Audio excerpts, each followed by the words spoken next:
বাংলাদেশের সব মানুষের নাম বদলাতে পারে, বইয়ের পাতায় স্বাধীনতা সংগ্রাম বদলাতে পারে।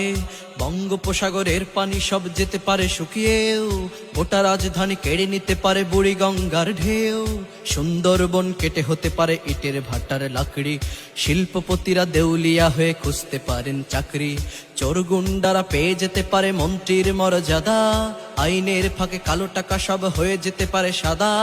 অনেকেই বলে এই দেশ নাকি হুজুগ জাতির দেশ, দফায় দফায় বদলায় এর রং ঢং পরিবেশ। তাই বলে ইসলাম এদেশে হুজুগে হবে না শেষ, হুজুগে হবে না শেষ। ইসলাম এদেশের পরতে পরতে জনপদে ঘরে ঘরে, ইসলাম এদেশের 90% মানুষের অন্তরে।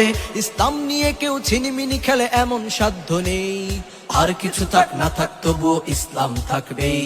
সবকিছু বদলে যাক তবুও ইসলাম থাকবেই, আর কিছু থাক না থাক তবুও ইসলাম থাকবেই। সবকিছু বদলে যাক তবুও ইসলাম থাকবেই।